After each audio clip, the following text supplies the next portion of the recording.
আমাদের বাংলাদেশে ডিক্টেটরশিপ পুরোপুরি কায়েম হয়েছে, পুরো রাষ্ট্রটা এখানে সরকার দখল করে নিয়েছে এবং এই সরকারের বিরুদ্ধে লড়াইটা এখন রাষ্ট্র ব্যবস্থা বদলের লড়াইয়ে পরিণত হয়েছে।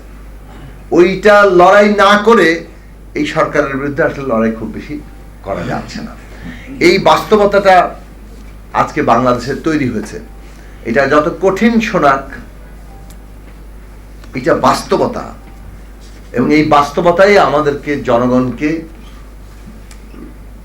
উপলব্ধি করা দরকার, নেতৃত্বকে উপলব্ধি করা দরকার এবং সেইভাবে লড়াইটা সংগঠিত করা দরকার। গণতন্ত্র মঞ্চ ওই জায়গাটায় রাজনৈতিক জায়গাটা তৈরি করেছে যে বাংলাদেশে এইটা এখন রাজনৈতিক সংগ্রাম, জনগণের মুক্তি অর্জন করতে গেলে পুরো রাষ্ট্র ব্যবস্থা বদলের লড়াইটার মুখ্য লড়াই করতে হবে এবং সেই কারণেই কিন্তু রাষ্ট্র ব্যবস্থা পরিবর্তনের কর্মসূচিটাও সামনে এসেছে। 31 দফা আমরা সামনে রেখেছি যে এটা বদল করতে হবে। আজকে বাংলাদেশে আমরা গণতন্ত্র মঞ্চ দেশের জনগণের কাছে, সকল রাজনৈতিক শক্তির কাছে এই জায়গাটা সামনে আনতে চাই যে আমাদের দেশের রাষ্ট্র ব্যবস্থাটাকে এই সরকার যে জায়গায় এনে দাঁড় করিয়েছে, এই রাষ্ট্রটা পুরো জনগোষ্ঠীকে ঐক্যবদ্ধ রেখে একটা দেশ, একটা রাষ্ট্র হিসেবে যে তার অস্তিত্ব টিকিয়ে রাখার কাজটা করে, এটা করতে অক্ষম জায়গায় চলে যাচ্ছে। অর্থাৎ এই রাষ্ট্র জনগোষ্ঠীকে আর ঐক্যবদ্ধ রাখতে পারছে না। এই রাষ্ট্র অপরাপর রাষ্ট্রের সাথে নিরিখে নিজের যে সার্বভৌম অস্তিত্ব সেইটা টিকিয়ে রাখতে পারছে না।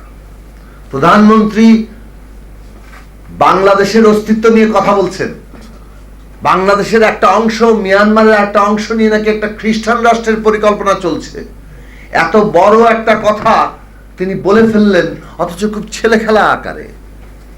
মান্না ভাই এখানে খুব পরিষ্কার করে বলেছেন কারা এই প্রস্তাব দিয়েছে বাংলাদেশের মানুষ জানতে চায়। অবশ্যই বাংলাদেশের মানুষকে জানাতে হবে কারা এই প্রস্তাব দিয়েছে, কারা এই ষড়যন্ত্র করছে, কোন দেশ এই প্রস্তাব দিয়েছে। বাংলাদেশের জনগণ বাংলাদেশের স্বাধীনতা, সার্বভৌমত্ব অন্যরা দখল করে নিবে, এটা বসে বসে বরদাস্ত করবে না। কিন্তু আসলে এটা কি উনি বাস্তব কোন সত্যকার তথ্য দিলেন, নাকি 14 দলীয় মিত্রদেরকে উনি খুব সাম্রাজ্যবাদ বিরোধী সংগ্রাম করছেন সেই বুঝ দেওয়ার কাজটি করলেন? ওনার 14 দলের মিত্ররা মন খারাপ, প্রাপ্তি অপ্রাপ্তি নিয়ে সমস্যা আছে, ওনার কাছে দেন দরবারে গিয়েছেন। কি প্রাপ্তির আশ্বাস দিয়েছেন তা তো আমরা খবর পাই নাই, কিন্তু সাম্রাজ্যবাদ বিরোধী লড়াইয়ের উনি একটা বেশ তাদেরকে বুঝ দিয়ে দিয়েছেন যে এইখানে বিমান ঘাঁটি করতে চাচ্ছে, ওইখানে খ্রিস্টান রাষ্ট্র করতে চাচ্ছে, আর উনি কিভাবে এই লড়াইটা করছেন বাংলাদেশের সার্বভৌমত্ব রক্ষার জন্য।